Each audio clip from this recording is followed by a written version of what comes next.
law of constant proportions, law of constant proportion। क्या था कल बताया था अपन ने कि एलिमेंट क्या होता है कांस्टेंट प्रोपोर्शन में always element always constant proportions में पार्टिसिपेट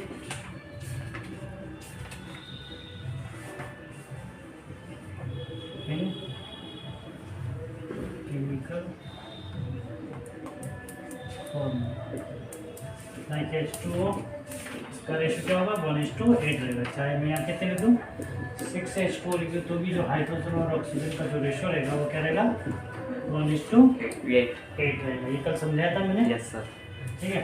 इसी तरह से मैं पूछूँ कि CH3OH इसमें कार्बन हाइड्रोजन और ऑक्सीजन का रेशो क्या रहेगा। तो कार्बन नंबर 3 है मल्टीप्लाई 12 हो जाएगा। कार्बन नंबर 1 है मल्टीप्लाई 12 हो जाएगा और हाइड्रोजन यहाँ पे 4 है मल्टीप्लाई 1 हो जाएगा और ऑक्सीजन यहाँ पे 1 है मल्टीप्लाई 16 हो जाएगा। 12 क्या है 12 क्या है यहाँ पर mass of carbon mass of element carbon. फिर एक क्या है यहाँ पर हाइड्रोजन का मास क्या है हाइड्रोजन। ऑक्सीजन का मास क्या बेटा 16। Understood. Yes sir. Yes now अब इन दोनों को क्या करेंगे अपन 30। अच्छा रेशो निकालेंगे 6 2 8 3 1 4। तो रेशो क्या रहेगा कार्बन और हाइड्रोजन और ऑक्सीजन का 3:1:4। ये सिंपल रेशो। सिंपल का मतलब सिंपल नंबर्स क्या आ जाएगा। अगर इसकी जगह मेरे को क्या करना होता अगर मेरे को मास निकालना होता क्या करना होता मास मॉलिक्यूलर मास और क्या निकालना होता फॉर्मूला मास। क्या निकालना होता फॉर्मूला मास। तो मैं इसकी जगह क्या कर देता मैं इन सब की जगह पे प्लस कर देता। जैसे ये रेशो है ठीक है तो इसकी जगह में क्या कर देता प्लस। तो प्लस में ये रेशो हट जाएगा और क्या आ जाएगा 36 आंसर प्लस आ जाएगा। क्या आ जाएगा 32।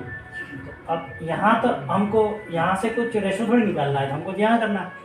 तो 12 + 4 + 16 कितने हो जाएंगे 32 नहीं सर नहीं हाँ हमने 32 ये आंसर हो गया इसका। Yes sir. समझ में आ गया। और जैसे एग्जाम्पल मॉलिक्यूलर मास क्या होता है ये तो तुमको पता है। Yes sir. क्या क्या मैंने बताया था the total mass of element in chemical compound. भाई किसी भी केमिकल कंपाउंड में जो टोटल मास ऑफ एलिमेंट होगा वो क्या होगा मॉलिक्यूलर मास और फॉर्मूला मास। जैसे फॉर्मूला इसका मास कितना हो गया 32 कितना हो गया 32 हुआ। यस तो मास निकालना हो तब आपको क्या क्या आना चाहिए एक तो एटॉमिक मास पता होना चाहिए और इजीली आइडेंटिफाई होना चाहिए कि कार्बन के एटम जो है वो कितने हैं। जैसे कार्बन का एटम यहाँ पे कितना 1 और मास कितना है 12। मेरे को कैसे पता मास भाई कार्बन का एटम नंबर आपको याद होना चाहिए। दूसरा आपको एलिमेंट्स नेम कम से कम 1 to 30 एलिमेंट्स नेम याद होना चाहिए विद सिंबल। अगर वो याद होंगे तो आपको कोई प्रॉब्लम नहीं होगी। अंडरस्टूड है ना। कोई डाउट है तो इतना ध्यान में रखना। ये पता चल गया। अब जैसे कि मैंने कल बहुत सारे एग्जाम्पल दिए थे आज मैं नया एग्जाम्पल देता हूँ CaCO3 क्या नाम है इसका कैल्शियम कार्बोनेट। क्या नाम है कैल्शियम कार्बोनेट। बड़ा नींद तो नहीं आ रही है इसलिए पूछ रहा हूँ क्योंकि जानना जरूरी है। कैल्शियम कार्बोनेट क्या नाम है फॉर्मूला कैल्शियम। अब देखो कौन कौन सा एलिमेंट है कैल्शियम है कार्बन है और ऑक्सीजन है। और कौन सा एलिमेंट है कैल्शियम है कार्बन है और ऑक्सीजन है। ठीक है अब इनको जोड़ देंगे अपन याद रह जाएगा। इधर देखो कैल्शियम नंबर एटम कितने हैं 1 है ठीक है। मास कितना होता है इसका 40 होता है। कार्बन कितने हैं 1 है। मास कितना होता है 12 होता है। ऑक्सीजन कितने हैं यहाँ पर 3 है और मास कितना होगा यहाँ पर 60 हुआ। Yes sir. दिख रहा है? तो 40 प्लस 12 प्लस कितना होगा? 32 48 48। तो काउंट कर लो कितना होगा, 52 52 बताओ। 60 40 770 40 80 88 88 और 2 90 90 और 10 170। 100 AMU। समझ में आया? Yes sir. आ गया? तो कैल्शियम कार्बोनेट का मॉलिक्यूलर मास, ये फॉर्मूला, अब ये फॉर्मूला है, ये मॉलिक्यूल नहीं है। मॉलिक्यूल किसको कहेंगे? मैंने आपको बताया, एटम एटम कंबाइन होंगे, सिमिलर और डिसिमिलर एटम जब कंबाइन होंगे तो क्या बनेगा? वो मॉलिक्यूल बनेगा। मैंने कल बता रखा आपको, जैसे ये मॉलिक्यूल बोल सकते हो आप, ठीक है, याद हो जाएगा। Yes sir. ये मॉलिक्यूल है और ये क्या है? फॉर्मूला है ना, शॉर्ट फॉर्मूला, जो आप बड़ी क्लासेस में और पढ़ोगे 10th में, ठीक है। कंपाउंड बोल सकते हो आप, क्या बोल सकते हैं आप? कंपाउंड। कंपाउंड। यहाँ तक समझ में आ गया? यस। ये आंसर हो गया, पता चला? कोई दिक्कत है? अब इसके बाद ऐसे ऐसे आप होमवर्क ले लो, कितने और निकालने हैं आपको। होमवर्क ले लो, लिखो होमवर्क। KCl का निकालना है आपको, 2NaCl का निकालना है, 2NaNO3 का निकालना है, KNO3 का निकालना है, और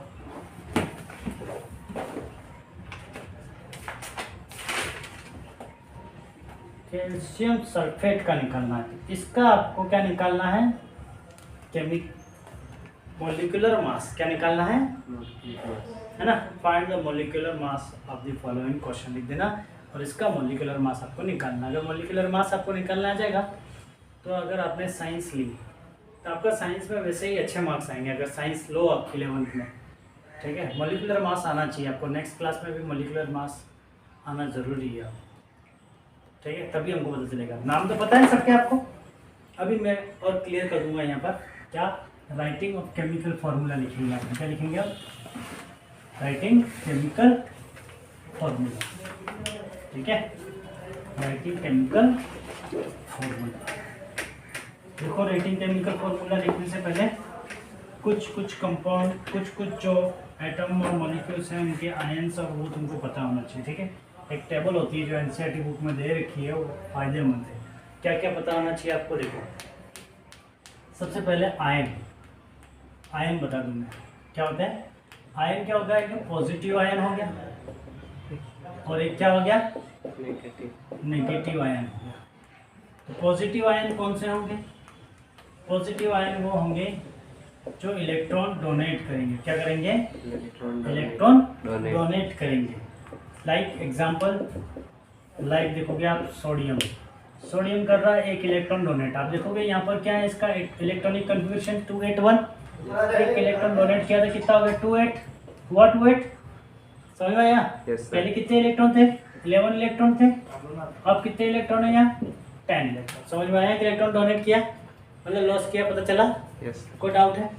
अब इससे बहुत सारे एलिमेंट आपको आने चाहिए, जैसे एग्जांपल ऑफ कैल्शियम, कितने इलेक्ट्रॉन होंगे? कितना एटॉमिक नंबर होता है? 20। इलेक्ट्रॉनिक कन्फिग्रेशन क्या हुआ? 2882 हुआ। 2 इलेक्ट्रॉन रिलीज हो गया तो क्या बना? 2 इलेक्ट्रॉन रिलीज हुआ, +2 बना, तो क्या बना? 288। मतलब पहले 20 थे, अब कितने हो गए? 80 हुए। पता चला? यस और नो? डाउट? नो। तो ऐसे ऐसे बहुत सारे एलिमेंट होते हैं जो क्या करते हैं? इलेक्ट्रॉन डोनेट करके या लॉस करके क्या बनाते हैं? पॉजिटिव चार्ज गेन करते हैं। तो मैंने बताया इलेक्ट्रॉन जो डोनेट करेंगे वो फॉर्म क्या करेंगे? केटायन फॉर्म करेंगे। क्या फॉर्म करेंगे? केटायन। याद रखिएगा। और जो इलेक्ट्रॉन गेन करेंगे, है ना, atom which electron gain form an ion, form an ion. क्या फॉर्म करेंगे? An ion. जैसे एग्जांपल ऑक्सीजन है, कितने इलेक्ट्रॉन है इसके पास? बोलो। 26। कितने हैं? 2 इलेक्ट्रॉन लिया इसने, क्या बनाया? 4 - 2 8 हो गए कि नहीं हो गए? हुए भाई। 2 प्लस हुए 6 थे, 6 थे, अब 8 हो गए। समझ में आया इतना? कोई डाउट नहीं? इसी तरह से नाइट्रोजन ने 3 इलेक्ट्रॉन लिए, पहले कितने थे इसके पास टोटल? 25। 7th है, ठीक है। अब इसमें भाई 3 इलेक्ट्रॉन ले लिए, कितने हो जाएंगे? 2 8 6 7 8 हुए, यस और नो? यस। और तो यहाँ पर आ जाएगा चार्ज -3। समझ में आया? अब ये आप दिख रहे हो इसके ऊपर, ये क्या दिख रहा है? -3। ये वैलेंसी है। तो कंबाइनिंग पावर ऑफ वो वाली जो वैलेंसी जो आउटर मोस्ट शेल में प्रेजेंस होती है इलेक्ट्रॉन, वो भी बोल सकते हो आप, ठीक है, वैलेंसी। ठीक है, पता चला तुमको? और तो कुछ ऐसे ऐसे आपको आयंस पता होने चाहिए। क्या होने चाहिए? आयंस। जैसे मैं बोलूँ OH क्या है, तो हाइड्रोक्साइड है। क्या है? हाइड्रोक्साइड। और इसके ऊपर कितना चार्ज है? 1। तो इसकी वैलेंसी कितनी हुई? 1। ठीक है। फिर क्या है? कार्बोनेट 2-, तो इसका चार्ज कितना है? 2। इसका नाम क्या हो गया? कार्बोनेट। क्या हो गया? कार्बोनेट। नाम याद रह जाएगा सबको? ठीक है, नाम आपको याद होना चाहिए, और सिंबल के साथ और वैलेंसी के साथ।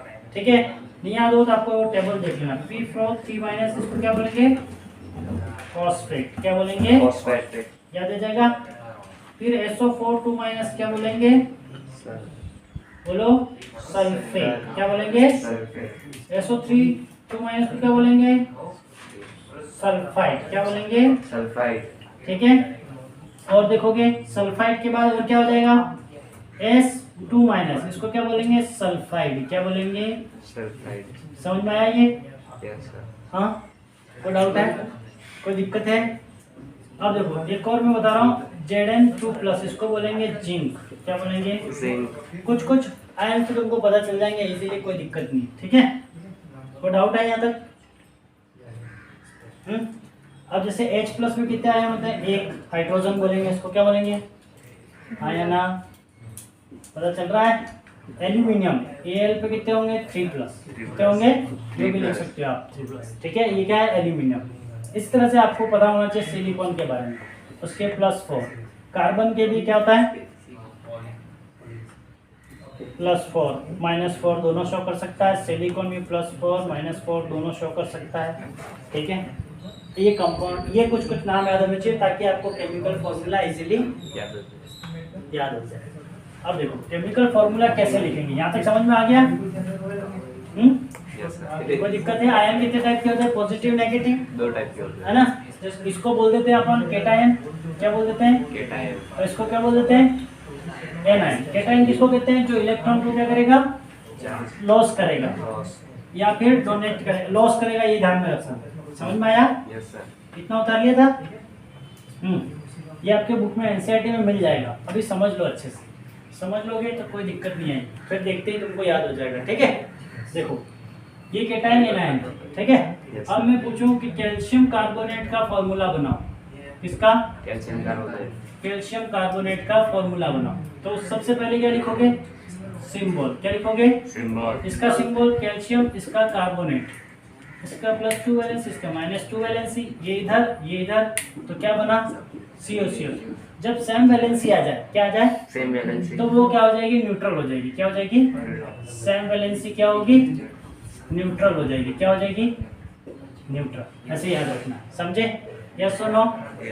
अब मैं पूछूं, क्या आप लिखो? Aluminium nitrate. क्या लिखोगे? Aluminium nitrate. नाइट्रेट का सिंबल क्या होता है? देखो सिंबल क्या होता है, बोलो जल्दी। इसका Al, इसका क्या होगा? NO3। क्या होगा? NO3। क्या वैलेंसी होती है नाइट्रेट की? और एल्यूमिनियम की बोलो जल्दी, बोलो। इसकी +3। नाइट्रेट की क्या होगी? -2। ये इधर Al2 NO3, इसकी -1 होगी। ठीक है, ठीक है, क्या हो जाएगा? Al2 NO3 हो जाएगा। क्या हो जाएगा? Al2 NO3। पता चला? अब देखो, अगर इसकी जगह मैं यहाँ एल्यूमिनियम क्या लिख दूं? सल्फेट। क्या लिख दूं? तो क्या आ जाएगा यहाँ पर? Al, और यहाँ पर SO4 +3 या -2। ये इधर क्या बनेगा? Al2 SO4 ये एल्यूमिनियम सल्फेट, पता चला? Yes, sir. या यस और नो? Yes. ये पोटेशियम क्लोराइड, क्या है ये? Potassium chloride. Potassium chloride. Symbol क्या हो गया आपके? Cl, इसका सिंबल, इसका +1 इसका -1, सेम वैलेंसी कट हो जाएगी तो क्या बनेगा? KCl। क्या बनेगा? KCl. होमवर्क लिख लो आप जल्दी से, होमवर्क लिख दो। First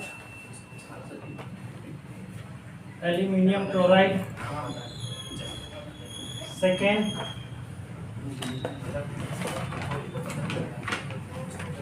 aluminium phosphate. So, सबका फॉर्मूला निकालना है. हाँ, फॉर्मूला निकालना है।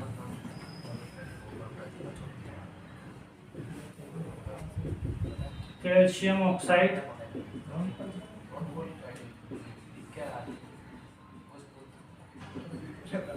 एल्यूमिनियम ऑक्साइड, ये इतने आपके होमवर्क हो गए 4। एक और दे देता हूँ ना, मैग्नीशियम हाइड्रोक्साइड, ठीक है, कैल्शियम हाइड्रोक्साइड, ये होमवर्क है, ठीक है नैन, ये होमवर्क है। क्लियर हुआ था? Yes, sir. ये आपका होमवर्क है, इतना कर लेना आपको। अगर इतना आपने कर लिया तो आपको कोई प्रॉब्लम नहीं होगी राइटिंग फार्मूला में, मॉलिक्यूलर मास में और सिंबल रिप्रेजेंटेशन, ठीक है। और ये प्रैक्टिस में लेना पड़ेगा, जितना प्रैक्टिस करोगे लॉन्ग टाइम याद रहेगा ये, अगर लॉन्ग टाइम आपको याद रखना है तो, otherwise you forget. Okay, now confirm, done, now it's clear.